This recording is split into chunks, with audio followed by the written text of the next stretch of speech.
After weeks of unexplained murders, the ominous unknown killer is still on the rise. After little evidence has been found, a young boy states that he survived one of the killer's attacks and bravely tells his story. "I had a bad dream and I woke up in the middle of the night," says the boy. "I saw that for some reason the window was open, even though I remember it being closed before I went to bed. I got up and shut it once more. Afterwards, I simply crawled under my covers and tried to get back to sleep. That's when I had a strange feeling, like someone was watching me.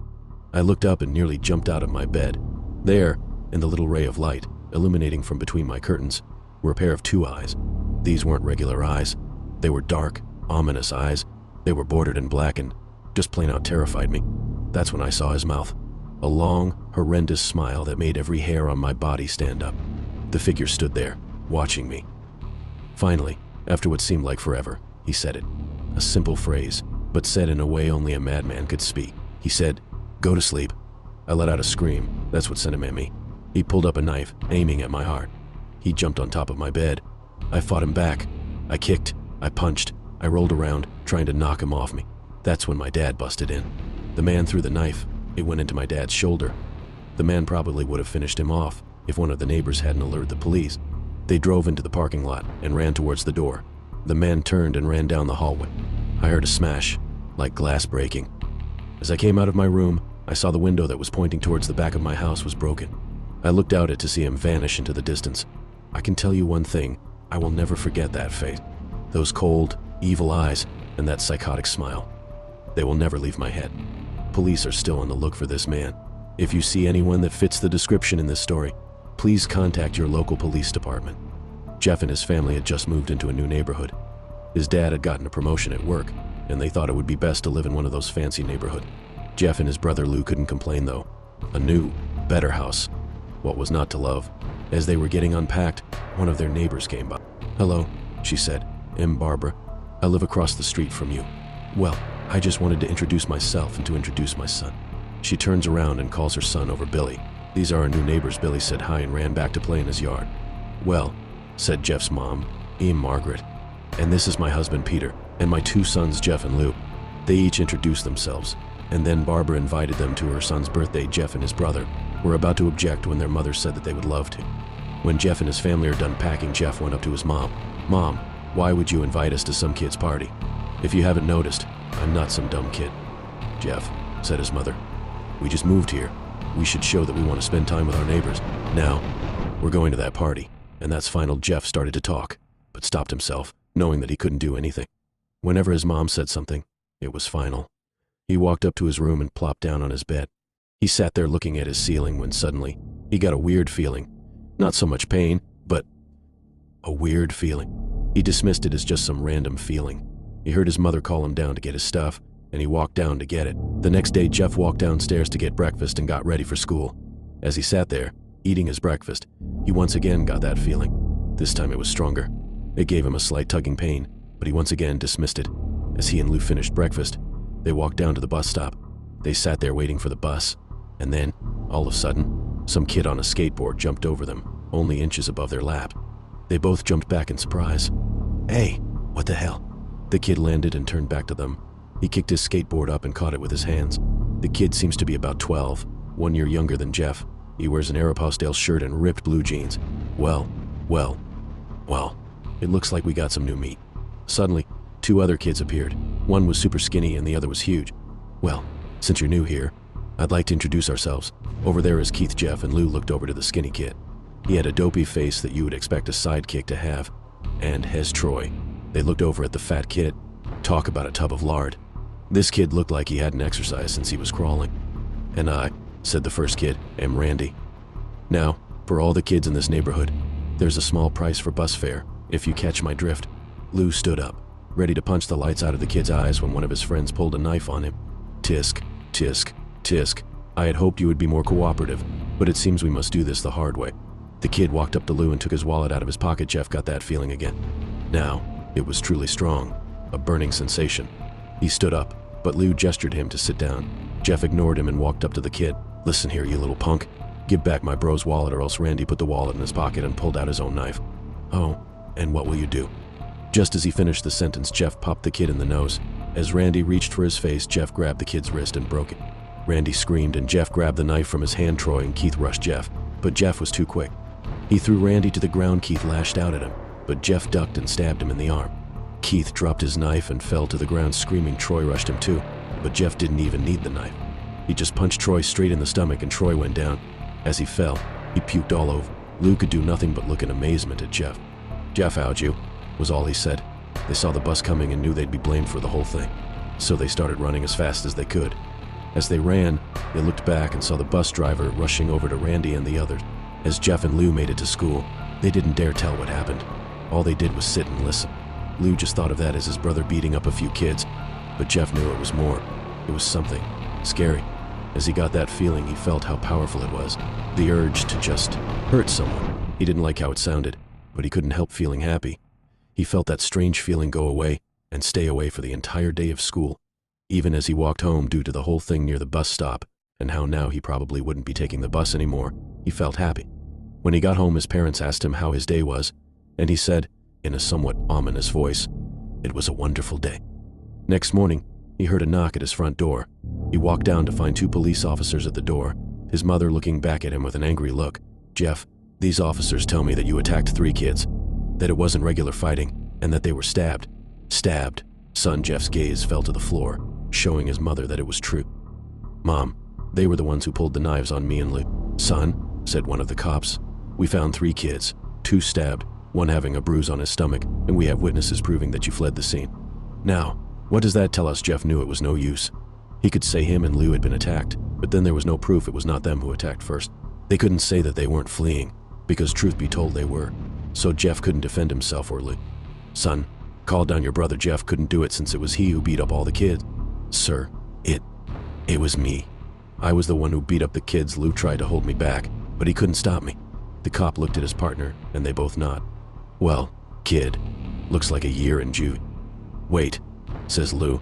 They all looked up to see him holding a knife. The officers pulled their guns and locked them on Lou. "It was me. I beat up those little punks. Have the marks to prove it." He lifted up his sleeves to reveal cuts and bruises, as if he was in a struggle. "Son, just put the knife down," said the officer. Lou held up the knife and dropped it to the ground. He put his hands up and walked over to the cops. "No, Lou, it was me. I did it." Jeff had tears running down his face. "Ah, poor bro. Trying to take the blame for what I did. Well, take me away." The police led Lou out to the patrol car. "Lou, tell them it was me. Tell them. I was the one who beat up those kids." Jeff's mother put her hands on his shoulder. "Jeff, please, you don't have to lie. We know it's Lou. You can stop." Jeff watched helplessly as the cop car speeds off with Lou inside. A few minutes later, Jeff's dad pulled into the driveway, seeing Jeff's face and knowing something was wrong. Son, what is it?" Jeff couldn't answer. His vocal cords were strained from crying. Instead, Jeff's mother walked his father inside to break the bad news to him as Jeff wept in the driveway. After an hour or so, Jeff walked back into the house, seeing that his parents were both shocked, sad, and disappointed. He couldn't look at them. He couldn't see how they thought of Lou and it was his fault. He just went to sleep, trying to get the whole thing off his mind. 2 days went by, with no word from Lou at JDC, no friends to hang out with, nothing but sadness and guilt. That is until Saturday, when Jeff is woken up by his mother with a happy, sunshiny face. "Jeff, it's the day," she said as she opened up the curtains and let light flood into his room. What's today?" asked Jeff as he stirs awake. "Why, it's Billy's party." He was now fully awake. "Mom, you're joking, right? You don't expect me to go to some kid's party after?" There was a long pause. "Jeff, we both know what happened. I think this party could be the thing that brightens up the past days. Now, get dressed." Jeff's mother walked out of the room and downstairs to get ready herself. He fought himself to get up. He picked out a random shirt and pair of jeans and walked downstairs. He saw his mother and father all dressed up, his mother in a dress and his father in a suit. He thought, why they would ever wear such fancy clothes to a kid's party. "Son, is that all you're going to wear?" said Jeff's mom. "Advertisement. Better than wearing too much," he said. His mother pushed down the feeling to yell at him and hid it with a smile. "Now, Jeff, we may be overdressed, but this is how you go if you want to make an impression," said his father. Jeff grunted and went back up to his room. "I don't have any fancy clothes," he yelled downstairs. "Just pick out something," called his mother. He looked around in his closet for what he would call fancy. He found a pair of black dress pants he had for special occasions and an undershirt. He couldn't find a shirt to go with it though. He looked around and found only striped and patterned shirts, none of which go with dress pants. Finally, He found a white hoodie and put it on. "You're wearing that," they both said. His mother looked at her watch. "Oh, no time to change. Let's just go," she said as she herded Jeff and his father out the door. They crossed the street over to Barbara and Billy's house. They knocked on the door, and at it appeared that Barbara, just like his parents, way overdressed. As they walked inside, all Jeff could see were adults, no kids. "The kids are out in the yard, Jeff. How about you go and meet some of them?" said Barbara. Jeff walked outside to a yard full of kids. They were running around in weird cowboy costumes and shooting each other with plastic guns. He might as well be standing in a Toys R Us. Suddenly a kid came up to him and handed him a toy gun and hat. "Hey, wanna play?" he said. "Ah, no kid. I'm way too old for this stuff." The kid looked at him with that weird puppy dog face. "Please," said the kid. "Fine," said Jeff. He put on the hat and started to pretend shoot at the kids. At first, he thought it was totally ridiculous, but then he started to actually have fun. It might not have been super cool, but it was the first time he had done something that took his mind off of Lou. So he played with the kids for a while, until he heard a noise. A weird rolling noise. Then it hit him. Randy, Troy, and Keith all jumped over the fence on their skateboards. Jeff dropped the fake gun and ripped off the hat. Randy looked at Jeff with a burning hatred. "Hello, Jeff, is it?" he said. "We have some unfinished business." Jeff saw his bruised nose. "I think we're even. I beat the crap out of you, and you get my brother sent to JDC. Randy got an angry look in his eyes. "Oh no, I don't go for even. I go for winning. You may have kicked our asses that one day, but not today." As he said that, Randy rushed at Jeff. They both fell to the ground. Randy punched Jeff in the nose, and Jeff grabbed him by the ears and headbutted him. Jeff pushed Randy off of him, and both rose to their feet. Kids were screaming and parents were running out of the house. Troy and Keith both pulled guns out of their pocket. "No one interrupts or guts will fly," they said. Randy pulled a knife on Jeff and stabbed it into his shoulder. Jeff screamed and fell to his knees. Randy started kicking him in the face. After 3 kicks, Jeff grabs his foot and twists it, causing Randy to fall to the ground. Jeff stood up and walked towards the back door. Troy grabbed him. "Need some help?" He picks Jeff up by the back of the collar and throws him through the patio door. As Jeff tries to stand, he is kicked down to the ground. Randy repeatedly starts kicking Jeff until he starts to cough up blood. "Come on, Jeff, fight me." He picks Jeff up and throws him into the kitchen. Randy sees a bottle of vodka on the counter and smashes the glass over Jeff's head. "Fight." He throws Jeff back into the living room. "Come on, Jeff. Look at me." Jeff glances up, his face riddled with blood. "I was the one who got your brother sent to JDC. And now you're just gonna sit here and let him rot in there for a whole year. You should be ashamed." Jeff starts to get up. "Oh, finally." You stand and fight. Jeff is now to his feet, blood and vodka on his face. Once again he gets that strange feeling, the one in which he hasn't felt for a while. "Finally." "He's up," says Randy as he runs at Jeff. That's when it happens. Something inside Jeff snaps.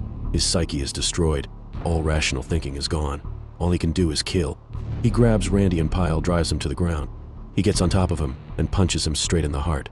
The punch causes Randy's heart to stop. As Randy gasps for breath, Jeff hammers down on him. Punch after punch, blood gushes from Randy's body until he takes one final breath and dies. Everyone is looking at Jeff now. The parents, the crying kids, even Troy and Keith. Although they easily break from their gaze and point their guns at Jeff, Jeff sees the guns trained on him and runs for the stairs. As he runs, Troy and Keith let out fire on him, each shot missing. Jeff runs up the stairs. He hears Troy and Keith follow up behind. As they let out their final rounds of bullets, Jeff ducks into the bathroom. He grabs the towel rack and rips it off the wall. Troy and Keith race in, knives ready. Troy swings his knife at Jeff, who backs away and bangs the towel rack into Troy's face. Troy goes down hard, and now all that's left is Keith. He is more agile than Troy, though, and ducks when Jeff swings the towel rack. He dropped the knife and grabbed Jeff by the neck. He pushed him into the wall. A thing of bleach fell down on top of him from the top shelf. It burnt both of them, and they both started to scream. Jeff wiped his eyes as best as he could. He pulled back the towel rack and swung it straight into Keith's head. As he lay there, bleeding to death, he let out an ominous smile. "What's so funny?" asked Jeff. Keith pulled out a lighter and switched it on. "What's funny," he said, "is that you're covered in bleach and alcohol." Jeff's eyes widened as Keith threw the lighter at him. As soon as the flame made contact with him, the flames ignited the alcohol in the vodka. While the alcohol burned him, the bleach bleached his skin. Jeff let out a terrible screech as he caught on fire. He tried to roll out the fire, but it was no use. The alcohol had made him a walking inferno. He ran down the hall and fell down the stairs. Everybody started screaming as they saw Jeff, now a man on fire, drop to the ground, nearly dead. The last thing Jeff saw was his mother and the other parents trying to extinguish the flame. That's when he passed out. When Jeff woke, he had a cast wrapped around his face. He couldn't see anything, but he felt a cast on his shoulder and stitches all over his body. He tried to stand up, but he realized that there was some tube in his arm, and when he tried to get up, it fell out, and a nurse rushed in. "I don't think you can get out of bed just yet," she said as she put him back in his bed and reinserted the tube. Jeff sat there, with no vision, no idea of what his surroundings were. Finally, after hours, he heard his mother. "Honey, are you okay?" She asked. Jeff couldn't answer though. His face was covered, and he was unable to speak. "Oh, honey, I have great news." After all the witnesses told the police that Randy confessed of trying to attack you, they decided to let Lou go. This made Jeff almost bolt up, stopping halfway, remembering the tube coming out of his arm. He'll be out by tomorrow, and then you two will be able to be together again. Jeff's mother hugs Jeff and says her goodbyes. The next couple of weeks were those where Jeff was visited by his family. Then came the day where his bandages were to be removed. His family members were all there to see it, what he would look like. As the doctors unwrapped the bandages from Jeff's face, everyone was on the edge of their seats. They waited until the last bandage holding the cover over his face was almost removed. "Let's hope for the best," said the doctor. He quickly pulls the cloth, letting the rest fall from Jeff's face. Jeff's mother screams at the sight of his face, Lou, and Jeff's dad stare awestruck at his face. What happened to my face?" Jeff said. He rushed out of bed and ran to the bathroom. He looked in the mirror and saw the cause of the distress, his face. It's horrible. His lips were burned to a deep shade of red. His face was turned into a pure white color, and his hair singed from brown to black. He slowly put his hand to his face. It had a sort of leathery feel to it now. He looked back at his family, then back at the mirror. "Jeff," said Lou. "It's not that bad." "Not that bad," said Jeff. "It's perfect." His family was equally surprised. Jeff started laughing uncontrollably. His parents noticed that his left eye and hand were twitching. Jeff, are you okay?" "Okay. I've never felt more happy." Ha, ha, ha, ha, ha, ha. "Look at me. This face goes perfectly with me." He couldn't stop laughing. He stroked his face, feeling it, looking at it in the mirror. What caused this?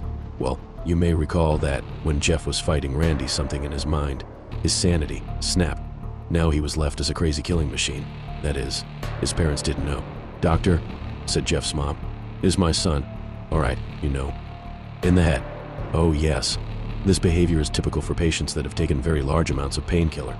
If his behavior doesn't change in a few weeks, bring him back here, and we'll give him a psychological test." "Oh, thank you." Dr. Jeff's mother went over to Jeff, "Sweetie, it's time to go." Jeff looks away from the mirror. His face still formed into a crazy smile. "K, mommy." Hi." His mother took him by the shoulder and took him to get his clothes. "This is what came in," said the lady at the desk. Jeff's mom looked down to see the black dress pants and white hoodie her son wore. Now they were clean of blood, and now stitched together. Jeff's mother led him to his room and made him put his clothes on. Then they left, not knowing that this was their final day of life. Later that night, Jeff's mother woke to a sound coming from the bathroom. It sounded as if someone was crying. She slowly walked over to see what it was. When she looked into the bathroom, she saw a horrendous sight. Jeff had taken a knife and carved a smile into his cheeks. "Jeff, what are you doing?" asked his mother. Jeff looked over to his mother. "I couldn't keep smiling, Mommy. It hurt after a while. Now I can smile forever." Jeff's mother noticed his eyes, ringed in black. "Jeff, your eyes." His eyes were seemingly never closing. "I couldn't see my face. I got tired and my eyes started to close. I burned out the eyelids so I could forever see myself. My new face." Jeff's mother slowly started to back away, seeing that her son was going insane. "What's wrong, Mommy? Aren't I beautiful?" "Yes, son," she said. "Yes, you are. Yeah. Let me go get Daddy so he can see your face." She ran into the room and shook Jeff's dad from his sleep. "Honey, get the gun, She stopped as she saw Jeff in the doorway, holding a knife. "Mommy, you lied." That's the last thing they hear as Jeff rushes them with a knife, gutting both of them. His brother Lou woke up, startled by some noise. He didn't hear anything else, so he just shut his eyes and tried to go back to sleep. As he was on the border of slumber, he got the strangest feeling that someone was watching him. He looked up before Jeff's hand covered his mouth. He slowly raised the knife, ready to plunge it into Lee. Lou thrashed here and there, trying to escape Jeff's grip. "Shh," Jeff said. "Just go to sleep."